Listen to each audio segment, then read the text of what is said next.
The first case of a global plant virus was recorded, and it started to ravage most of our ecosystems. Eating food infected with the virus causes severe autoimmune diseases, and the loss of plant life has decreased the amount of oxygen in the atmosphere to 10%, which has increased the number of natural disasters all over the world. The world's leading research laboratories have been unsuccessful in developing a cure, and people are starting to think the planet is doomed. The only hope left is Project Gemini, developed by Dr. Stephen around two ancient alien artifacts discovered by paleontologists who are sure the objects are 4 billion years old, before there was any kind of life on Earth. Stephen's team has recreated the super tough materials that the sphere and the engine are made of and have made copies, and this engine has allowed them to build a ship that flew unmanned and found a suitable planet to terraform. The sphere is for creating life and works thanks to dozens of commands that the team has finally finished decoding. It's also proof that life on Earth was created by aliens. A team consisting of both doctors and military pilots will be traveling to create Earth 2.0 with the sphere in the solar system TESS, which is several hundred light years from here. Stephen has a wife called Amy, who doesn't want him to go on this mission.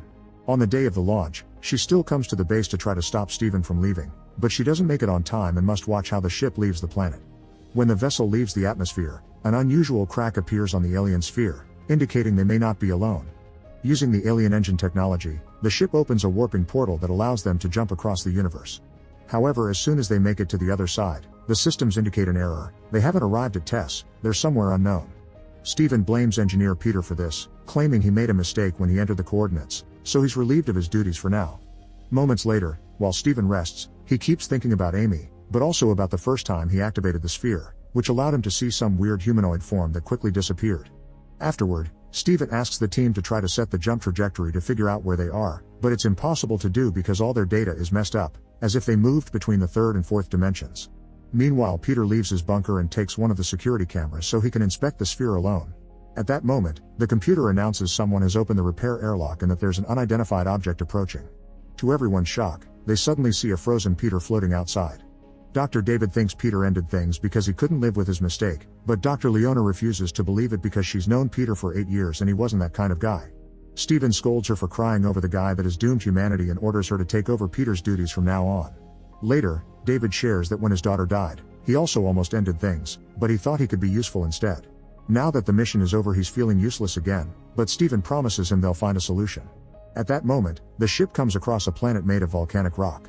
It doesn't have oxygen, but the outside environment isn't aggressive, meaning they'd only need breathing masks. Stephen thinks it's the perfect alternative to carry on their plan and is eager to land, but Captain Ryan stops him, pointing out they didn't do a proper examination of the planet yet, so Stephen is recklessly risking the safety of the crew. Stephen doesn't care though, and reminds everyone he's the one calling the shots here. The team will go down on a shuttle while Officer Richard stays on the mothership. As soon as the shuttle comes closer to the planet, they encounter a very aggressive storm, so they have to activate the braking thrusters to slow their fall. It'll also use up all their fuel and prevent them from coming back, but it's their only chance to survive. As the shuttle hits the ground, the crew passes out and Stephen dreams of the time he gifted Amy a bracelet made with a particular part of the old sphere, trying to connect the two most important things to him. Moments later, the crew wakes up and immediately gets back to work. The shuttle hasn't received critical damage, but the fuel is low and they're stuck here. Stephen doesn't see the problem with this because they came to stay for 4 years, and even if they didn't land on the spot they wanted, he's sure they can use one of the huge caves as a dome for the sphere to be launched in. Meanwhile, in the hidden corridors of the shuttle, a weird goo drops off the walls. In the mothership, Richard does an inspection of the other rooms and finds this goo as well together with the missing camera. Once everyone is properly suited up, the crew takes the sphere to the nearest cave and activates it successfully. Then they return to the shuttle to begin collecting data, but Ryan interrupts their work to announce martial law is in effect in the station. To explain his decision, he shares some files Richard sent him while the doctors were working. It's a video of Peter recording himself while he inspects the sphere so he can't be accused of mistakes later. When he opens the door to the engine, he finds something moving in the shadows that suddenly jumps on him and kills him before throwing him out of the ship. The camera can't capture the shape of this creature, but Richard explains he's checked all the footage and that alien has been with them since they left Earth because it traveled inside the sphere like the Trojan horse. It probably caused the failure during the jump, but it's not on the mothership anymore, it's gone down to the planet with the shuttle. Richard can track it because the alien causes interference in the electromagnetic field, explaining the bad recording. The discussion suddenly interrupted by David, who is noticing something weird on the system. The sphere is running a different program than the one they uploaded. Stephen wants to go back to the sphere, but Ryan stops him, reminding him that he won't allow him to lead anymore and accusing him of keeping secrets. Ryan reveals Richard's also found footage of Stephen seeing that weird shape back on Earth months ago, so he knew there was potential for a threat and yet he told nobody, meaning Peter's death is his fault. Offended by this accusation, Stephen rushes out of the room while thinking about all the work he and David put into this project. Stephen hadn't been sure David should have come with them because he was still grieving, but David convinced him he was fine and wanted to make a better Earth to prevent other kids from dying like his daughter did. Moments later, Stephen meets with David and asks him to sneak out with him through the airlock to check on the sphere. David doesn't want to disobey Ryan, but Stephen changes his mind by reminding him of his daughter and the future of the planet. As soon as they make it to the cave, they notice the sphere is creating an alien life form faster than it created life on Earth because someone readjusted the settings. Stephen immediately begins working on the sphere's settings, ignoring David's pleas to leave and discuss things with everyone. At that moment, David notices on their radar that the alien is getting closer, so he fires a warning shot to try to make Stephen move. Stephen responds by taking out his own weapon, but before things can get ugly, they notice the aliens already entering the cave. After Stephen grabs a piece of the sphere to take with him, both men begin running away, noticing the creatures getting closer because of its shadows and the noises it makes. They finally get a full view of it when they leave the cave, but before the creature can attack them, they manage to get back into the shuttle and shut the airlock. David calls Stephen out for risking their lives, but Stephen reminds him the sphere is more important and next time he won't hesitate to shoot.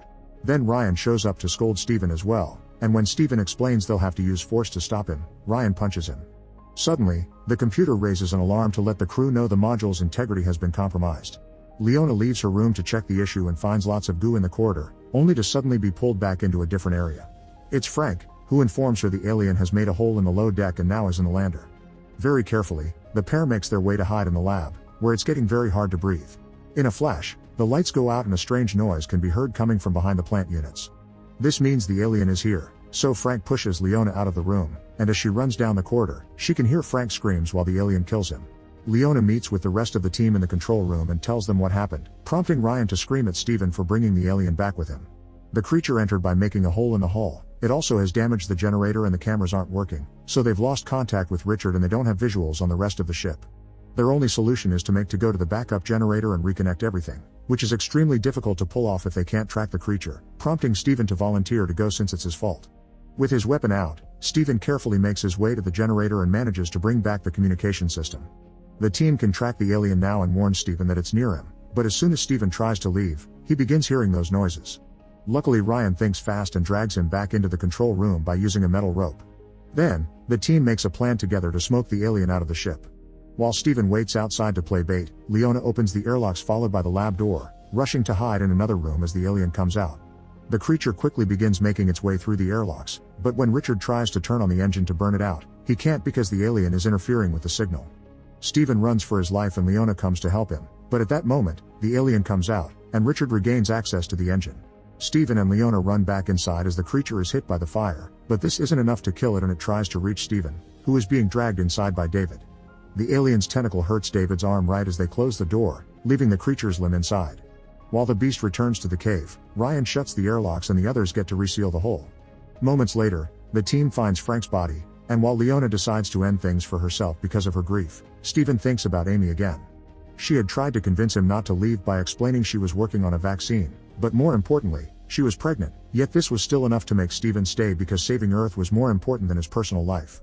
David goes to the lab to get his wound bandaged and Stephen brings the tentacle to study it. He discovers the creature is a biorobot made from the same material as the sphere, which means the sphere's goal has always been to make these beasts. Stephen informs David that the tentacle has infected him with a bacteria with a very powerful defense mechanism, meaning his blood now holds the key to making a vaccine to save Earth.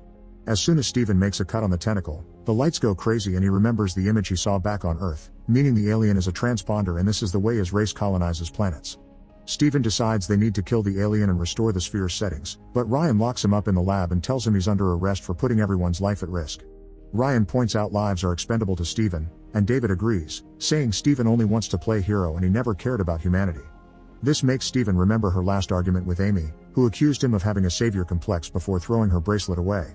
Stephen continues to do his research in the lab and gets a theory that Richard confirms when he checks the travel logs. They didn't jump through space, they jumped through time. They're still on Earth but 4 billion years in the past before life existed, and the clone sphere they brought is the same one the paleontologists find later in the future. Ignoring the fact David's wound is getting worse, Stephen gets excited when he realizes the sphere fragment he grabbed earlier is the same one he uses in the future to make Amy's bracelet, so he proceeds to write a message on it to teach Amy how to activate the sphere they left behind. Meanwhile in the present, Amy shows up at Stephen's lab while trying to deal with the news saying the team failed their mission. Suddenly Richard brings worrisome news to Stephen. Ryan is preparing explosives to blow up the sphere and has turned off his radio to avoid complaints. Stephen asks Richard to reopen the airlock so he can get out, and as soon as he finds Ryan with the bombs, he begins explaining they can make a better plan than this.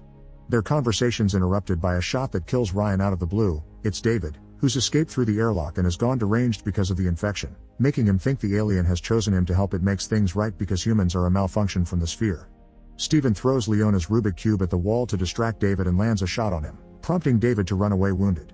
Afterward, Stephen activates the bomb before going outside to shoot a flare to get the alien's attention. Stephen makes it chase him to the control room and locks it up there, but as he runs down the corridor, David opens fire on him and pushes him into hiding. At that moment, the alien breaks down the door and approaches Stephen, who manages to get it off him with a quick shot. The alien chases Stephen as he begins to run away, and when he makes it back to the control room, he bumps into David, who tries to kill him. His actions are stopped by the alien showing up and killing him first, giving Stephen the chance to run out of the shuttle right before the bomb finally explodes and kills the beast. Stephen passes out outside for a few seconds and is woken up by Richard trying to contact anyone alive. Richard wants to come to save him, but the storm is too strong and Stephen tells him to stay back while he returns to the cave to use the sphere. Meanwhile in the present, Amy finds her bracelet again and finally notices the message, so she uses it to activate the sphere as well.